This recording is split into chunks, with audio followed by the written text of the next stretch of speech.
And here we are. The anticipation screen is loading. And boy, do I have a lot of anticipation. We also found out what our next set is going to be. It's going to be a PvP. We have Evil Genius's Huck going up against Huangsin from its Gosu. So there we have it. And here we are, guys, on Cloud Kingdom. In the top right-hand corner of the map, we have our blue Zerg player from FXO, none other than Leenock. His opponent down in the bottom left-hand corner is our red Terran player, Apocalypse from Quantic Gaming. So he has chosen Cloud Kingdom. He initially had chosen Antigua and switched his mind, decided to go for Cloud Kingdom. Why do you think that is? I don't know. Antigua seems to be kind of the go-to pick for a lot of Terran players. Yeah, I don't know. Maybe he thinks maybe he has a special build plan for this map. Or maybe he had a special build plan for Antigua and just didn't want to show it against Leenock, or didn't think it would work against Leenock because of the way Leenock seems to be playing so far. So Cloud Kingdom now, when you see this map against a Terran player, what are you usually thinking? What's your game plan if you're just going to play a standard game? All right. This map for me usually revolves around macro games. There are some sort of early cheeses, but in general I feel like most games go into later games. Like it's easy to take a third. And then the whole thing is defending your third and kind of trying to prevent the Terran's third, trying to prevent the Terran's fourth while getting up to Hive Tech even. Like it's a very macro map for me whenever or at least I feel like it is whenever I play it. It may be different for Leenock, it may be different for Apocalypse. There are plenty of 2-base builds, plenty of 3-base builds you can do. And you know, I guess my point is it's a very reactionary game. I think it's a very macro-oriented map if you get to it, but it all depends on what your opponent's doing. All right. Well, we'll see here what Leenock's approach is going to be. Looks like he just put down a 15 hatch. So same thing we saw last game. And knowing Leenock, that doesn't give us much of an indication as to what's to come soon. Well, he also scouted this time. So that's kind of an indicator of, well, I'm a little bit afraid of you. Last time I blind gassed first and then pool. Didn't even scout at all. This game, I'm scouting. I don't want to die to a 2-Rax. Well, it looks like he's not going to have at least a 2-Rax to compete against. This drone is actually trapped inside of the main for a while here. Won't be able to chew its way through the supply depot before the first Marine pops out. So he's just trying to sneak a kill and almost grabs one. But nice job by Apocalypse to keep all those alive. At the very least, though, Leenock is being very annoying, and Apocalypse has to deal with it. Yep, for sure. Oh, look at that. Even saving the drone, too. So cute. And so I just want to point out another little mind game. I love mind games. If you look at last game, how he talked about how he did everything blind, went pool or gas first, right?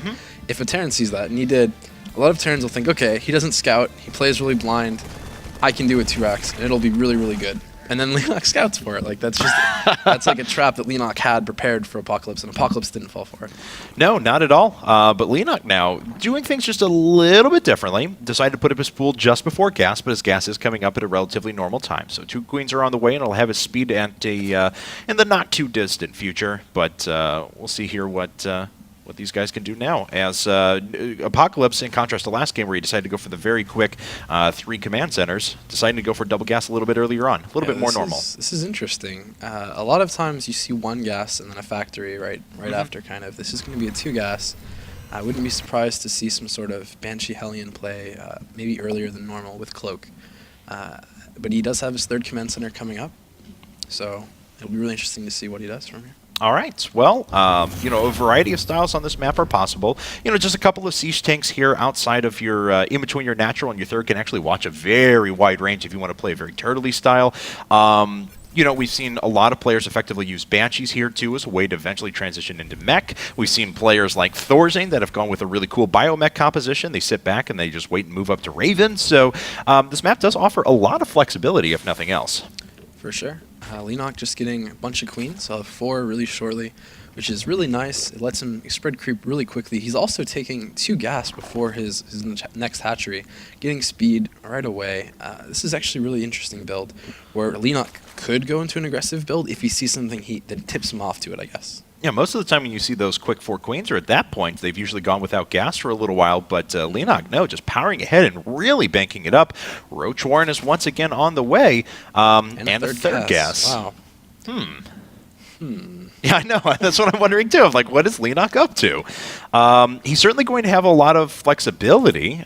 He's going to have, well, I mean, he has plenty enough gas for Lair right now, but he doesn't quite have the mineral income to support the amount of roaches that he would want to if he was going for a huge roach push. Oh, no, it's going to be a huge roach push. It is. For sure. Yeah, he's just... for sure. He's saved up enough gas, though, for, well, about $1 million.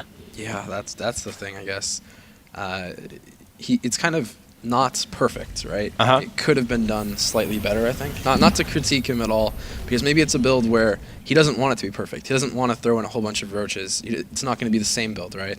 It's going to be almost like a faker build, and then whenever it's done, he's going to have, look at that, a lair with it. See, that's what I'm talking about. It's a Leenock build. Like, you don't know what's going to happen. I know. It's going to be 7 roaches and the mutas as quick as can be. Like, it's so cool.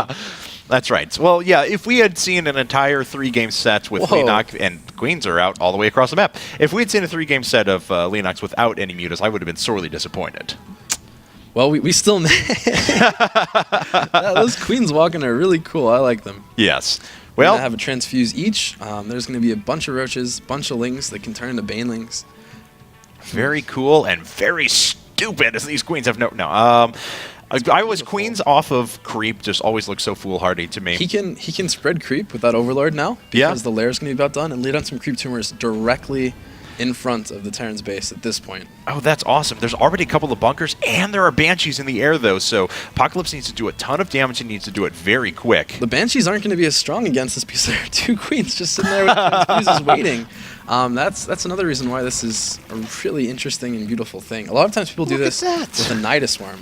He just puts down enough creeps so he can get the first 2 tumors laid and then immediately turns it into an Overseer on top of that. Here come the Banelings, though. Enough looking at this. What does Apocalypse have prepared? He's got a siege tank on the high ground. Hold that bunker. He doesn't hold the bunker. No, immediately loses it, and he's already lost a few workers now. The Banelings have certainly taken their toll, and he has vision of the high ground with this Overseer, so he almost kills the siege tank. That would have been a huge win for Leenock. Oh, boy. Oof. Okay, so now we have a Banshee that's actually moving across the map. There's not... Okay, there is 1 Queen, but 1 Banshee will beat 1 Queen one-on-one. So we'll see if Leenock decides to bite on that, but right now he's got a stranglehold on his opponent's position. Overall worker count 29 to 29, so with 3 command centers, Apocalypse will have a lot of workers to his credit soon. The Banshee there should have really went for drones. I guess for that reason right there, but the thing is that Leenock is putting just so much pressure on that it's hard to make those good decisions. I mean, there's already 2 Queens and Creeper already all the way there with an Overseer, and look at that, even the... Oh boy, this is such an amazing pressure from Leenock. I don't know what I would be so confused if I was this Terran, like, what? But, I mean, look at this. The creep is already so far in that we're talking in a considerable length of time before he's going to be able to throw down scans, clean this out, and reestablish this natural base. So one siege tank is going to fall here in a second. The second is likely not going to fall. Looks like he's going to turn his attention to the rings on the low ground for now. But Leenock has done his damage just with those creep tumors. That's the most economic damage he's done so far. Yeah, this is really awesome. This is pretty cool. There's 2 Banshees more, and those Banshees really could have cleaned up probably the mess at the front if you even kept the one that died. You'd have 3 Banshees, and 3 Banshees, even against Queens with Transfuse, can do a tremendous amount of damage. These 2 are doing what I thought would be the thing that the last lone Banshee should have done, is focusing on drones. Don't even need to go for the Queen.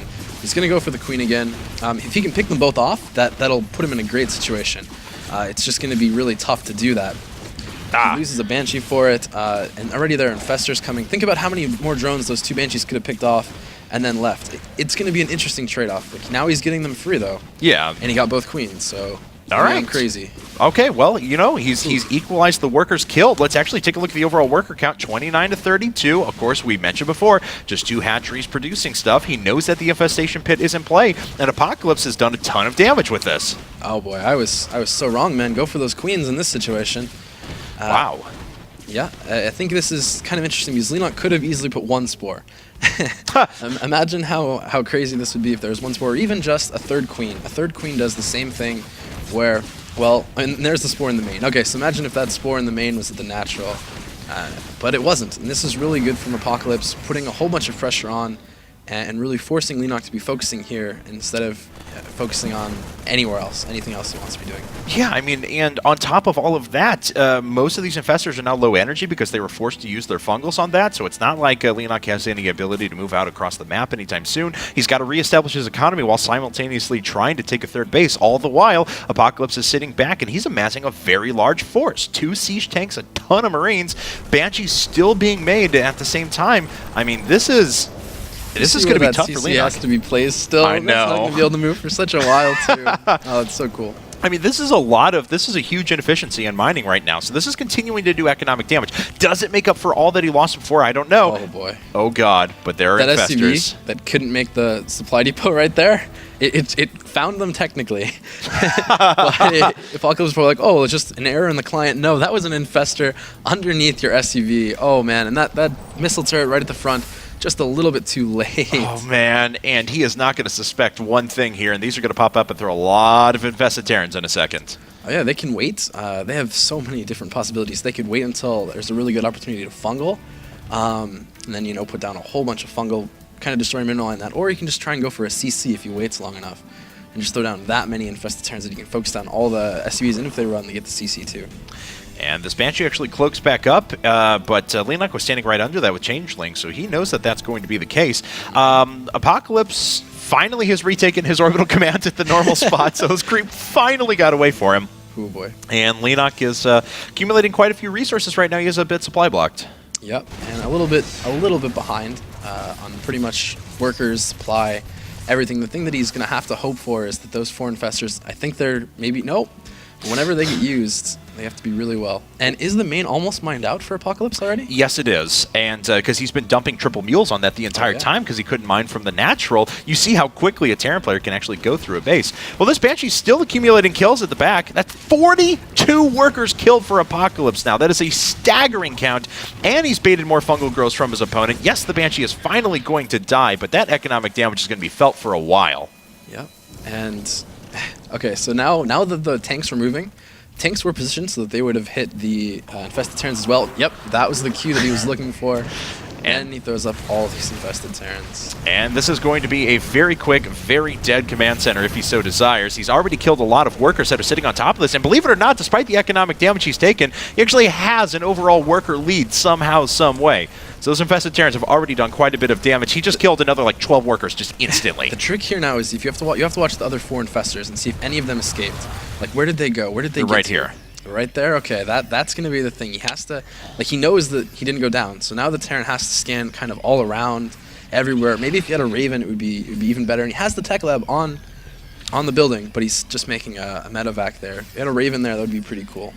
Yeah, I mean, well, especially me, I'm biased. I always want to see Ravens in every circumstance. I don't care what the situation is. Let's just go for Ravens with Seeker missiles. So I know it's not viable at all, but man, I love it. Thors? Let's make some.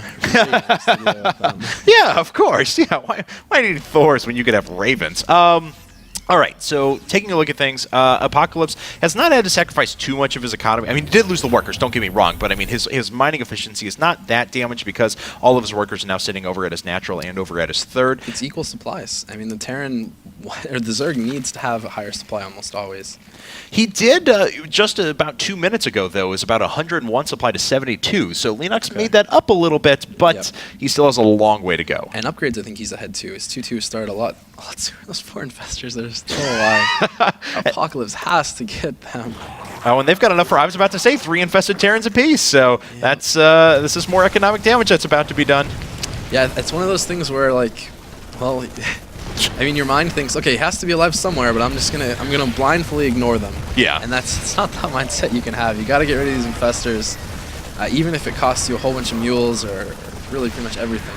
You have to figure out a way to get rid of them. And now he's split up the infestors. There's one that's just sitting overhead on top of this base. How many more workers were killed there? Another 8 workers. So even up, man. 44 and 39. And look at the worker count now, 64 to 39. Yes, there's a giant force that's out right now for Apocalypse. I get that, but the infestor count is starting to get huge for Leenock. He kills more units over at the 30s, dropping down infested Terrans. He won't be able to kill this base quite in time, so smartly backing up there. Apocalypse is like, screw it. I don't want to deal with infestors. I'm just gonna go for the kill. I don't know if that's going to work. Leenock just has to hold here. Oh, he's killing more workers somewhere, too. Oh, yeah. Yep, sitting over at the natural now. He just gave up on the infestors. Which is awesome, because that's maybe single-handedly got not just Leenock back in this. Oh, God. This could be really bad for Leenock if he lost those infestors. And he just lost one of them, but you're right. He loses a hatchery in the process. Don't believe that was canceled, and he only drops down a couple of fungal growths on these Marines. Yeah, Leenock. Oh, boy. There's all the infested Terrans. Why doesn't Leenock? Oh god, so many infested Terrans. Yeah, so that's the spawn army command, and the Zerglings actually sitting around the top are going to clean up the rest of this, and Leenock was able to pretty cost-efficiently deal with that entire attack, and now Apocalypse is just in a really, really bad spot all of a sudden. So many resources banked up. Oh yeah. just didn't deal with those infestors. I can't say that enough.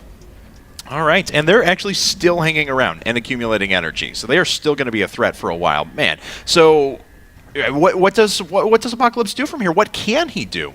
Well, the Zerg is going to go for Broodlords really quickly. He has, I think, a Ling blocking that command center from landing, which is or Baneling even. he's rich enough that he can use Banelings to block command centers now. Oh, and he's waiting for units to come by and clean this up too, but it looks like that is in vision of the orbital command. Yeah, Apocalypse has to try and multitask, I feel, here. He has to clean up those infestors first and foremost. They're still dropping eggs at the natural. If you look over there, I mean, there's no excuse. Like, just throw a missile turret. Think about the amount of cost for a missile turret being made to all of those things. But this is the harass I was talking about that needs to be done. He just picked off most of those. He needs to realize he didn't pick off all of them. Maybe a scan there would be extremely nice. Looks like he wants to just try and take out the hatchery for now, though. Yep. He gets it. For sure. But he sees all of those corruptors, and he's going. There's the quote-unquote multi-pronged attack. Yeah. But it's just not enough. The upgrades here. 2-2 on those Zerglings, and I think 1-2 on the Marines. I don't think they have Adrenal Glands yet, no. So that hasn't been research. Hive is obviously done, but that upgrade should be coming momentarily. 3-3 upgrades are on the way for him, and once again, Apocalypse has just been very far set back. His total upgrades, 2-1 at the moment, so he's a full upgrade behind. Look at the Baneling. I thought he was going to walk all those Marines on it. Like, just stim those Marines and then poof. Leenock's waiting for it, though. I've seen his cursor come through and select it a few times, so he's still very, very aware for it. At the same time, he's actually making his way in to his opponent's natural, and he sees multiple starports getting to throw. Everywhere, I think. Oh, man. I think they were cleaned up by the siege tank, but yeah. So they're still going. Check how many kills those infestors have, if you would, for me. 12, Ravager, Infestor, 12, 16, and 7. And there were 4 of them, right? Yeah, I think Destiny's like, go, Infestors, go! I think one finally died. So, yes, one of the hero Infestors. So Leenock's now, he's got such a good position. How many did he morph into Broodlords? Yeah, 7 of them. They're actually making their way up to start sieging this base. The creep spread is excellent. The bases are fairly unprotected by Marines. This is just such a tough position. He's making 5 Vikings at a time. That's got to be what he's hoping is going to save him, but the fact that there are that many Queens, that many, just everything for the Zerg here, all those Infestors. The Terran really needs like a maxed army almost to deal with this, and he saves his command centers, but I mean, what did that really gain him at this point? He's not going to be doing too much mining over here. Oh, and there's already more infested Terrans sitting again. This 14-kill infestor now, 57 workers killed a 56. This is not a game that I want to be a worker in, I have to say. Yeah, infestors are good units. Yes, they are. I can feel the forum posts now. So, all right. So this is a large Infestor Broodlord army. There's enough queens here with infinite energy that they can sit and transfuse up the Broodlords over and over again. Beautiful creep spread from Leenock here as well. Yeah, I mean, it's completely blocking pretty much all paths through the middle of the map. Looks like Apocalypse is going to try and do a counterattack here. It's about all he can do. I mean, he's got to find some sort of way to equalize because he doesn't really have a way to combat the army at the front. He actually does pull Leenock back, and that gives him time to morph in yet more Vikings. Yeah, there is the chance. If, for whatever reason, Apocalypse can get the Infestors, like you might think the Broodlords here are the big threat, they're really not. I think the Infestors by themselves could almost kill the entire army of Apocalypse. And especially because Apocalypse has so many Vikings already just chilling out, waiting. It's really the Infestors that are going to be the danger to him, I think. Okay, well, this has kind of turned into kind of a ridiculous game. We're 26 minutes in now. There's been 132 workers killed overall. The bio units, yeah, no kidding. Just a couple, handful here or there. The Zerglings are finally going to clean up the rest of these units. Still no Adrenal Glands, which I'm a little bit surprised about. But the rest of the force does get cleared up. Apocalypse uses this as an excuse to get through the middle of the map and start cleaning up yet more creep tumors. But once again, he still hasn't done anything about these 3 Infestors, which have a total of 39 kills between them. It's a beautiful thing, man, when Infestors can get that many kills. Not usually it's kind of a one-time thing. Run up, let's hope we don't get siege tanked to death, and let's fungal a bunch of stuff. Speaking of fungling a bunch of stuff, a couple of Vikings, a few Marines get hit there, but the Infestors can't get close enough to follow up with a second fungal. Now, if you consider this whole game, and you look back on it, and you see Apocalypse building that missile turret at his base, and you see those 4 Infestors walking right beneath the missile turret before it finishes, this game would be completely different. No, that is just the difference in the game. 1 or 2 seconds of that missile turret being done in time. Oh, but here comes a big attack. Baneling's actually getting some pretty good connections up in the front, and that allows the Vikings to be dealt with very efficiently. There's GG, and Leenock takes the set after falling down 0-1. That was a pretty ridiculous way to go about things for our first set. Oh yeah, that opening.